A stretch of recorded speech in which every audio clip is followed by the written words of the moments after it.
नमस्कार लोकमित्र न्यूजमध्ये आपलं स्वागत आहे। बातमी आहे कागदोपत्री विहिरी आणि गायगोठे दाखवून लाखोंच्या घोटाळ्याच्या आरोपाची।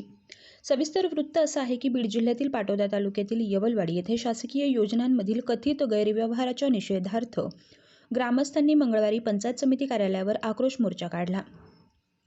कागदोपत्री शेकडो विहिरी आणि गायगोठे दाखवून लाखो रुपयांचा निधी अपहार झाल्याचा आरोप ग्रामस्थांनी केलाय। या मोर्चात महिला आणि पुरुष मोठ्या संख्येने सहभागी झाले होते। मोर्चानंतर ग्रामस्थांनी पंचायत समिती कार्यालयाच्या प्रवेशद्वारावर ठिय्या आंदोलन करत संबंधित दोषींवर तातडीने कारवाई करण्याची मागणी केली आहे। आंदोलकांच्या म्हणण्यानुसार लाभार्थ्यांच्या नावावर शासकीय निधी उचलण्यात आला, मात्र प्रत्यक्षात अनेक विकास कामे झाली नसल्याचा आरोप आहे। त्यामुळे पात्र लाभार्थी शासनाच्या योजनांपासून वंचित राहिल्याचंही त्यांनी सांगितलंय।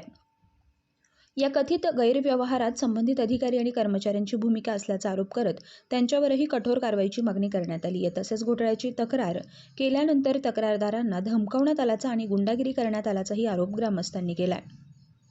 यावेळी तक्रारदार अशोक येवले यांनी कथित गैरव्यवहाराबाबत सविस्तर माहिती देत दोषींवर गुन्हे दाखल करण्याची मागणी केली आणि इतर ग्रामस्थांनीही आपली भूमिका मांडत संपूर्ण प्रकरणाची निष्पक्ष आणि पारदर्शक चौकशी करण्याची मागणी केली आहे।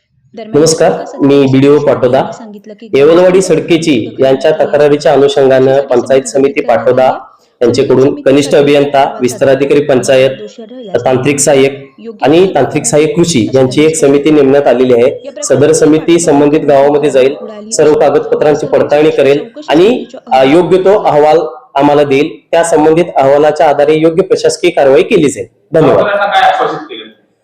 गावकऱ्यांना मी असं वशित केलं की या संदर्भात तुमच्याकडे आम्ही कमिटी स्थापन केलेली आहे। आलेल्या कमिटीला आपलं सहकार्य असावं। संबंधित सहकार्याच्या आधारावरती जो कमिटीचा अहवाल आपल्याला उपलब्ध होईल त्यानुसार आम्ही योग्य ती प्रशासकीय कारवाई करू। अधिकाऱ्यांवर देखील आरोप केला जातो, गावकऱ्यांनी त्याच्याबद्दल देखील आरोप केला की पाठीशी किंवा घोटाळ्यामध्ये सहभागी आहे। ज्या वेळेला या समितीचा अहवाल येईल त्याच वेळेला आपल्याला हे कळेल की खरं काय आणि खोटं काय। फक्त या समितीचा अहवाल येईपर्यंत आपल्याला वेट करावं लागेल। या समितीत किती अधिकारी? या समितीमध्ये 4 जणांची समिती आहे। त्याच्यामध्ये एक कनिष्ठ अभियंता आहेत, एक विस्तार अधिकारी पंचायत आहेत, एक तांत्रिक सहाय्यक नरेगा आणि एक तांत्रिक सहाय्यक कृषी, असे 4 ही समिती आहे। किती दिवसामध्ये अहवाल येईल, कसं काय टाइम बॉन्ड आहे? या पत्रामध्ये उल्लेख आहे की 7 दिवसामध्ये तुम्ही चौकशी करून अहवाल या कार्यालयाला सादर करावा। तर तुमची समिती गावामध्ये गेली, तिथे विहिरी किंवा गायगोठे झालेच नाहीत आणि बिलं उचल गेले असा प्रकार असल्याचं गावकऱ्यांचं म्हणणं आहे। चौकशी समिती गावात गेली होती का? आणि तसा प्रकार असेल तर पैशाची जी रक्कम अदा केली आहे ती तुम्ही वसूल करा। यापूर्वी कमिटी गावामध्ये गेली होती असा अहवाल माझ्यापर्यंत आलेला आहे। कमिटीला त्यावेळेला योग्य सहकार्य झालेलं नाही, त्यामुळे आम्ही पुन्हा एकदा त्याच कमिटीला स्मरणपत्र दिलेलं आहे। संबंधित गावामध्ये कमिटी जाईल, तिथली वस्तुस्थिती पाहिल आणि अहवाल देईल। त्या अहवालाच्या आधारे आपण योग्य ती प्रशासकीय कारवाई करणारच आहोत। मला बीडी साहेबांनी आश्वासन दिलं आहे।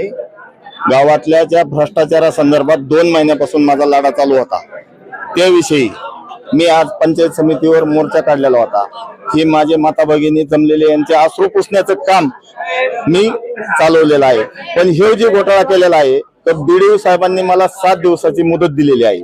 7 दिवसात समिती स्थापन करून पूर्ण योग्य त्या पद्धतीने कायदेशीर कारवाई करून न्याय देतो म्हणून सांगितलं। नेमका काय घोटाळा झालेला आहे, तुमची काय मागणी आहे त्यामध्ये? काय 7-12 नसताना विहिरी काढलेल्या आहेत, 7-12 नसताना गायगोठे काढलेत, 7-12 नसताना पानंद रस्त्याचा विषय, पानंद रस्त्यावर एक खडा बी मुरुम न टाकता यांचे कुशलचे बिल दाखल झाले आहेत। आतापर्यंत लाखो करोडो रुपयाचा घोटाळा केलेला आहे त्यांनी।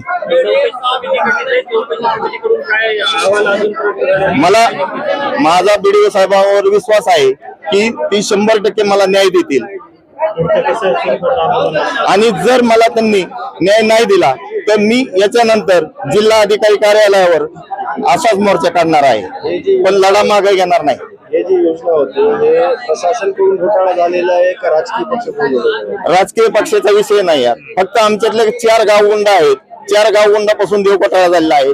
सगळ्यात महत्वाचा हे घोटाळा म्हणजे फक्त यांनी दाब्यावर बसूनच केलेला आहे। लहान मुलांच्या बिस्किटाचे आलेले पैसे सुद्धा खाल्लेत, ह्याच्यापेक्षा निर्लज्ज काय अवस्था असावं त्यांची। तुम्ही फलक या ठिकाणी हे केली आणि गुंडगिरी भविष्यात माजवली जाते, दबावांना असा आरोप करतात। दबाव आजच्या तक्रारीनंतर हे सगळं होतंय। पाठीमागच्या 4 दिवसापासून मला गावामध्ये बस स्टँडवर दारू पिऊन येऊन शिव्या देऊन पाय काढू, हात काढू, असं बोलत आहेत. कोणाचं पाठबळ आहे त्यांना? त्यांना पाठबळ आमच्या सरपंचाचं आहे, ताब्यावरलं पाठबळ आहे त्यांना. या संदर्भात काही तक्रारी तक्रार दिलेली आहे मी पहिली, पण आता नवीन माणसं पुढे घालते, कोणी बाई पुढे घालतोय, कोणी गडी पुढे घालतोय, कोणी दारू पिणारा पुढे घालतोय. हे सगळं तुम्ही तक्रार केल्यामुळे तुमच्याबद्दल होते असं तुम्हाला वाटतं? हा 100% माझ्यावर दबाव आणण्याचा प्रयत्न करतायत ते. काय माहिती? आमची 2023 मध्ये विहीर आली होती, 23 मध्ये, आणि आता 26 मध्ये डिलीट मारली. 23,000 रुपये आमचे घेतले पैसे अगोदर, आणि आता मागितलं तर डिलीट झाली म्हणून. आम्हाला गाई गोटा नाही, काही नाही, घरकुल नाही, काही नाही, काहीच कुठलीच योजना दिली नाही आम्हाला, आमच्यापर्यंत येऊन दिली. काय बोगस विहिरी आणि गायगोटे झाले त्यामध्ये तुमचं नाव होतं का? आणि आता काय मागणी? म्हणजे आता मागणी एकच आहे आमची, जेवढं आमचं घेतलं तेवढं आमच्यापर्यंत आमचं पोहोचावं. तुमच्याकडून 23,000 घेतले म्हणतात, नेमके ते कोणी घेतले गावामध्ये? गावामध्ये घेतले योगेश येवले.